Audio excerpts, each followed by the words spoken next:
The 2022 Africa's Travel Indaba has come and gone, hosted by a city that had just been struck by deadly floods, Durban. The Indaba was held after a break due to the COVID-19 pandemic. To tell us how it went, I'm now joined by Roshni Mehta, who is Head of Research and Product Quality at Durban Tourism. Thank you for your time, ma'am. So the Indaba has come and gone. Your overall broad assessment, Durban really needed, an event of this nature in the wake of the floods. At least its economy did in the wake of the floods, as well as the impact of the lockdown and COVID-19. Yes, sir. Good evening to all the viewers. Happy Mother's Day, and from the warm city of Durban. Yes, Indaba was definitely needed, especially that physical contact. We had 3,700 visitors from all over Africa, as well as the international sector, lots from India and the other internationals. We had a boost of 72,500 towards the city's GDP, which is excellent. I also just want to say that, even during our Easter period, which was during the floods and the aftermath of the floods, we still had just a loss of 40% in terms of occupancy rate. That was 55,000 visitors based on our projections. And I think for Durban, I think the spirit of Ubuntu, the collaboration between government and businesses, I think that was actually key to our resilience and, of course, our pickup. So Indaba is definitely a well-needed add-on to our tourism sector, and it paves the way for MICE, that's meetings, incentives, conferences and events, for Durban, which is an important niche market for Durban. And the Minister of Tourism, Lindiwe Sisulu, had spoken about the proceeds or portions thereof. I can't remember exactly the wording, but there would be a contribution to the relief effort against the flooding. What do you know about the modalities of how exactly that will happen? I was there at that meeting, and it was just wonderful to have a national department in Durban collaborating with province and the three spheres of government.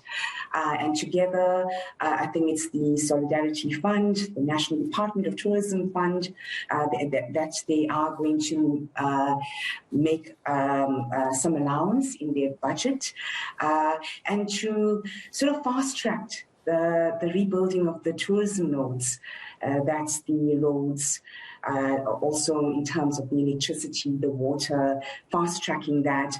And I see a lot happening at the moment where our tourism nodes are getting rebuilt.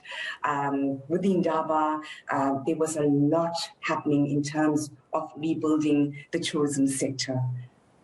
Yes, so definitely a welcome from National Department. And the other conversation I did hear, Roshni, had to do with, non-cancellation of upcoming events and ensuring that Durban and eThekwini maintains and actually increases momentum from the tourism Indaba, such that in the coming weeks and months, those events that are planned actually do go ahead. Just talk to me about that. How important is that pillar of the strategy in helping the sector recover? Definitely.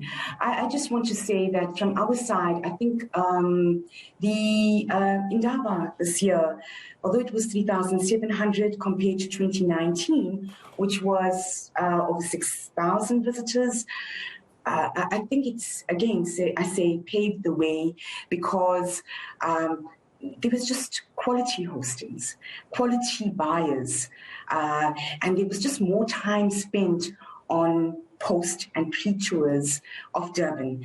This paves the way to future events in Durban. We've got around the corner, of course, our hallmark event, which is the Durban July. Hollywood Bets Durban July. Yes, we're not expecting the 43,000 people normally that we get. But it may even just be about half of that.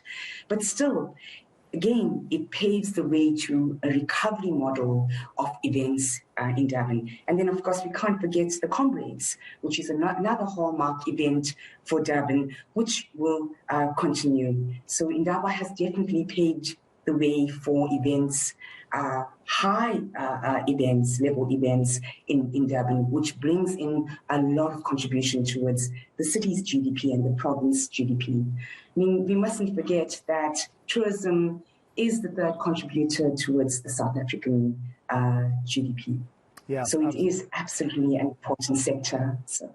Well, in a way, I'm an interested party, Roshni, because I wanted you to hear that last event that you mentioned there, the Comrades Marathon, taking place in August. And all I can say is, I guess, see you in August. Roshni Mehta there from... Yes, well, today was the qualifying event. Today in Durban was the qualifying event for, it was, I think, 43 kilometers for today for the Comrades. That's to come. And of course, we're looking forward to the fashion and the culinary, etc. with the, and of course, the horse racing, which is one of the biggest horse racing events in Africa, which is the Durban July.